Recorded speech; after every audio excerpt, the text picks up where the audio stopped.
Assalamualaikum warahmatullahi wabarakatuh.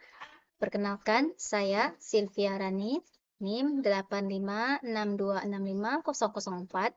Saya mahasiswa di Universitas Terbuka Negeri Padang dengan jurusan PG PAUD.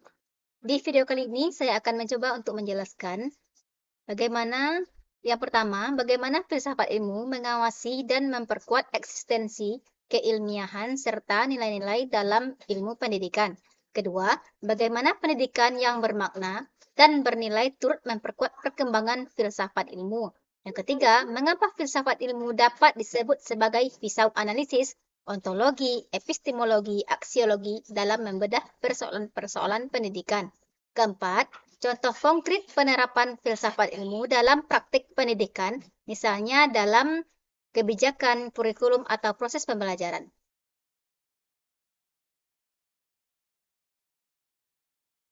Filsafat ilmu berperan sebagai dasar dan kerangka berpikir yang mengatur arah serta kualitas ilmu pendidikan dengan cara, pertama, mengawasi eksistensi, menjelaskan hakikat ilmu pendidikan sebagai bidang keilmuan yang sah, memiliki objek kajian tersendiri. Filsafat ilmu menjamin bahwa ilmu pendidikan tidak hanya sekedar praktik, tetapi memiliki landasan teori yang jelas dan terstruktur. Kedua, memperkuat keilmiahan. Menetapkan standar keilmiahan seperti cara berpikir yang logis, sistematis, menggunakan metode yang benar dapat diuji dan berlandaskan bukti. Dengan demikian, ilmu pendidikan menjadi ilmu yang terpercaya, tidak bersifat sembarangan atau berdasarkan anggapan saja. Ketiga, menanamkan nilai-nilai, menetapkan dasar etika, tujuan mulia, prinsip baik yang menjadi arah ilmu pendidikan, seperti nilai kebijakan, kemanusiaan, dan kemajuan, sehingga ilmu pendidikan tidak hanya berfokus pada pengetahuan, tetapi juga pembentukan karakter dan kehidupan yang bermakna.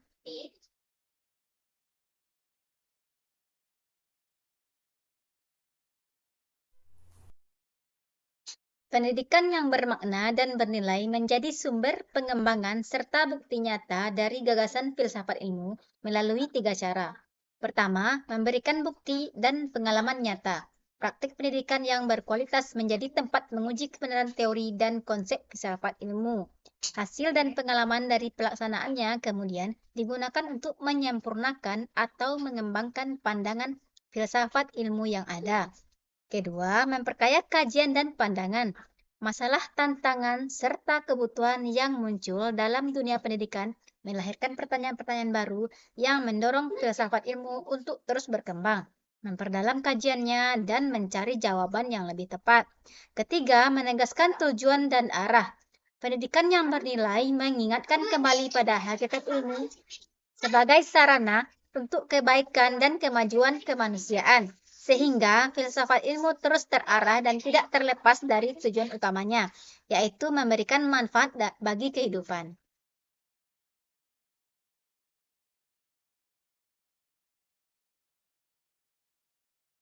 Filsafat ilmu disebut demikian karena ketiga cabangnya berfungsi sebagai alat yang tajam untuk menelaah dan mengurai setiap persoalan pendidikan secara mendalam. Ontologi, apa yang dikaji, epistemologi, bagaimana cara mengetahuinya, aksiologi, untuk apa dan apa manfaatnya. Dengan ketiga alat ini, setiap persoalan pendidikan dapat dilihat dari segala sisi secara lengkap, terurai dengan jelas, dan dapat dipahami akar serta solusinya.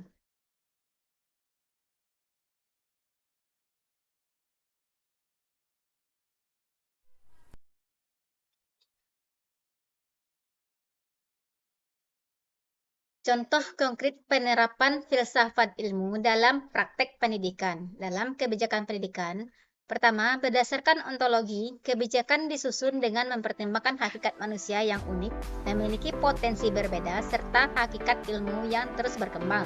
Contoh, kebijakan kurikulum yang memberikan kesempatan berkembang sesuai bakat dan minat masing-masing siswa.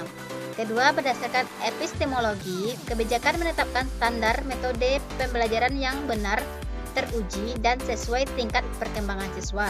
Contoh kebijakan yang menganjurkan pembelajaran berbasis pengalaman dan penemuan, bukan hanya menghafal. Yang ketiga, berdasarkan aksiologi, kebijakan diarahkan untuk mencapai tujuan mulia, seperti membangun karakter, keadilan, dan kesejahteraan bersama. Contohnya, kebijakan pemerataan pendidikan agar semua warga negara berhak mendapatkan pendidikan yang layak. Di dalam kurikulum, ontologi menyusun isi materi pembelajaran sesuai hakikat ilmu yang diajarkan dan kebutuhan perkembangan manusia. Contoh, memisahkan materi ilmu alam, ilmu sosial, dan seni sesuai dengan karakteristik masing-masing bidang ilmu. Epistemologi menyusun urutan materi dari yang mudah ke yang sulit, serta memasukkan cara berpikir dan metode penelitian agar siswa tidak hanya tahu isi tapi juga cara memperoleh pengetahuan. Aksiologi memasukkan nilai-nilai luhur seperti kejujuran, tanggung jawab, dan cinta tanah air ke dalam setiap mata pelajaran. Dalam proses pembelajaran ontologi, guru memahami bahwa setiap siswa memiliki sifat, kemampuan, dan cara belajar yang berbeda, sehingga memperlakukan mereka sesuai dengan hakikat diri masing-masing. Epistemologi, guru menggunakan cara mengajar yang logis, sistematis, dan menggunakan bukti seperti melakukan percobaan, diskusi, atau pengamatan agar pengetahuan siswa kuat dan benar. Aksiologi, proses pembelajaran tidak hanya mengejar nilai atau prestasi, tetapi juga membentuk sikap baik, rasa hormat, kerjasama, dan manfaat bagi kehidupan sehari-hari.